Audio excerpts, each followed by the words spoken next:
ಜ್ಯೋತಿಷ್ಯ ಶಾಸ್ತ್ರದಲ್ಲಿ ಹಾಲನ್ನು ಚಂದ್ರಗ್ರಹಕ್ಕೆ ಹೋಲಿಸಲಾಗಿದೆ.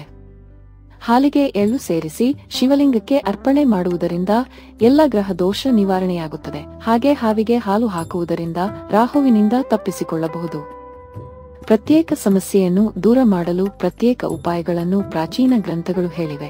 ದೃಷ್ಟಿ ಬಿದ್ದಿದೆ ಎನ್ನುವವರು ಈ ಉಪಾಯ ಮಾಡಿ ಯಶಸ್ಸು ಕಾಣಬಹುದಾಗಿದೆ. ಭಾನುವಾರ ರಾತ್ರಿ ಮಲಗುವ ಮೊದಲು 1 ಲೋಟ ಹಾಲನ್ನು ತಲೆಯ ಬದಿಯಲ್ಲಿಟ್ಟು ಮಲಗಿ. ಹಾಲು ಚೆಲ್ಲದಂತೆ ನೋಡಿಕೊಳ್ಳಿ. ಬೆಳಗ್ಗೆ ನಿತ್ಯಕರ್ಮದ ನಂತರ ಹಾಲನ್ನು ಅಕೇಶಿಯಾ ಗಿಡದ ಬುಡಕ್ಕೆ ಹಾಕಿ.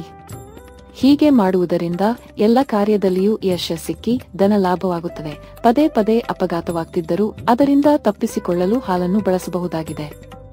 ಶುಕ್ಲ ಪಕ್ಷದ ಮೊದಲ ಮಂಗಳವಾರ ಹಾಲಿಗೆ ಅಕ್ಕಿ ಬೆರೆಸಿ ಹರಿವ ನೀರಲ್ಲಿ ಬಿಡಿ. 7 ಮಂಗಳವಾರಗಳ ಕಾಲ ಹೀಗೆ ಮಾಡ್ತಾ ಬನ್ನಿ. ಗ್ರಹದೋಷ ಕಂಡುಬಂದಲ್ಲಿ ಸೋಮವಾರ ಬೆಳಿಗ್ಗೆ ಬೇಗ ಎದ್ದು ಸ್ನಾನ ಮಾಡಿ ದೇವಸ್ಥಾನಕ್ಕೆ ಹೋಗಿ ಶಿವನಿಗೆ ಹಾಲು ಅರ್ಪಿಸಿ. ಸತತ 7 ಸೋಮವಾರ ಹೀಗೆ ಮಾಡುವುದರಿಂದ ಗ್ರಹದೋಷ ನಿವಾರಣೆಯಾಗುತ್ತದೆ. ಸೋಮವಾರ ಶಿವಲಿಂಗಕ್ಕೆ ಹಾಲಿನ ಜೊತೆ ನೀರು ಸೇರಿಸಿ ಅಭಿಷೇಕ ಮಾಡುವ ಜೊತೆಗೆ ರುದ್ರಾಕ್ಷಿಯನ್ನು ಧರಿಸಿ ಓಂ ಸೋಮೇಶ್ವರಾಯ ನಮಃ ಎಂದು ಪ್ರಾರ್ಥನೆ ಮಾಡಿ.